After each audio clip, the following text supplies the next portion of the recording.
The University of Pennsylvania effectively demanded the resignation of Liz McGill. The University of Pennsylvania is one of the most hypocritical institutions on the map right now. The University of Pennsylvania forced Liz McGill to resign as president of the university because they say that she took an unprincipled stance on anti-Semitism on campus. Now, again, to be clear, Liz McGill supports justice. She supports ending anti-Semitism. She supports fighting for what's true and right. She supports justice. Let's not throw Liz McGill under the bus. Now, I disagree with Liz McGill. I think she's wrong on some things. She didn't support me when the Palestine Writers Festival came around. She didn't support me when it was time to stand up and say, hey, Mark's critiques of Israel are not anti-Semitic. I could have used some help, Liz McGill, but she ain't offered me none. But you know what? My principles are not confined to my personal situation. In other words, even if I disagree with you, even if you did me dirty, I'm still going to speak the truth, even though it's bitter. Liz McGill didn't do nothing wrong. She simply said, I'm not going to deny the possibility that people who could be marching on campus might be saying something you don't like, but might not be anti-Semitic. They might be saying something that you find racist, but it might not be bullying or harassment. So I'm not going to make a blanket statement. Well, that wasn't good enough. The board at Wharton Business School, according to my sources, said she got to go. There was a donor who said, I'm going to give $100 million. Well, I was going to give $100 million, but now she got to go. And if not, I'm holding back my 100 mil. 100 mil is a lot to get rid of a person. If you hold back 100 mil, you can get rid of most people. But they framed it as a moral issue. They framed it as an anti-racist issue. They framed it as a commitment to social justice. University of Pennsylvania continues to gentrify West Philly.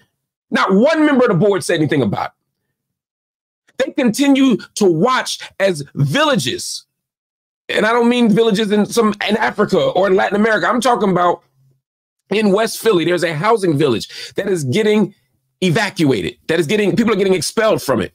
Penn ain't saying nothing. Penn continues to be an occupying force in West Philly. And nobody said, well, we're going to withhold our money until Penn does something about it. I'll take it a step further. Amy Wax. Y'all know who Amy Wax is? She's a law professor at the University of Pennsylvania. Again, I believe in free speech, but this woman is racist. She said some statements I'm going to read to you. She said, on average, blacks have lower cognitive ability than whites. She said it publicly, according to the New York Times. She said the country is, quote, better off with fewer Asians. Better off with fewer Asians. She said this in public, according to the New York Times. She said non-Western people feel a, quote, tremendous amount of resentment and shame. She's talked about the mediocrity of black students in her class. This woman says all kinds of things that are racist.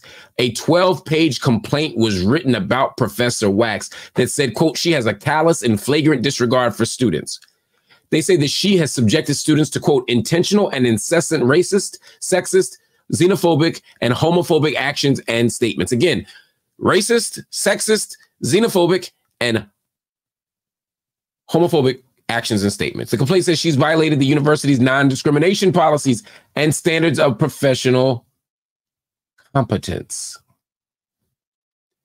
Her stuff is so bad that students at University of Pennsylvania have said that they don't think they can be in contact with her without being subjected to, quote, discriminatory animus. In other words, she's so racist, I don't think I can get a fair shot in her class. So Penn has for years been dealing with this racist law professor. And not one of those members at Wharton, not one of those members on the boards, not one person in the national news media, not one congressional special session was devoted to saying, let's get rid of this professor. Now, again, people have a right to be racist. People have a right to say what they want. I think she's disgusting. I don't think she should be at Penn, but people have a right to free speech. It only, to me, becomes an issue if it affects the climate, or if it makes other people feel unsafe, or if it's harassment, or if it's discriminatory. And people are saying it was. Not a word from Penn. So Penn had all the smoke for Liz McGill for simply saying, I'm going to value Palestinian voices as much as Israeli voices and pro-Israeli voices. And she didn't really say that much. She just said it's context specific. She just gave a normal human answer to what was a trick question. And guess what? And it said nothing. I'm going to keep going. In 1985, the organization MOVE, M-O-V-E, they were bombed in Philadelphia. The mayor of Philadelphia, a black man, Wilson Goode, bombed a residential block called Osage Avenue in West Philadelphia. They bombed a block, killing men, women, and children. Those children deserved burials. Those children deserved graves. But guess what? The bones of those children, the literal bones, their bodies of those children who died in 1985 in an illegal bombing by the state, by the city, they were collected and held by the University of Pennsylvania. The bones of those babies that were bombed are used as part of a case study in forensic anthropology. The children of a bombing have had their bones collected and held at Penn and Princeton, but at Penn for a course called Real Bones, Adventures in Forensic Anthropology. They use a case study of a girl, a teenage girl, whose body was retrieved from the ashes. That baby deserved a grave and a burial. And the University of Pennsylvania used it for an experiment. Not one member of the community said, stop. I'm talking about the Penn community. The activists did. The dissident students and faculty at Penn did, but I'm talking about the community that's now calling for Liz McGill's firing. Not one of them said a thing.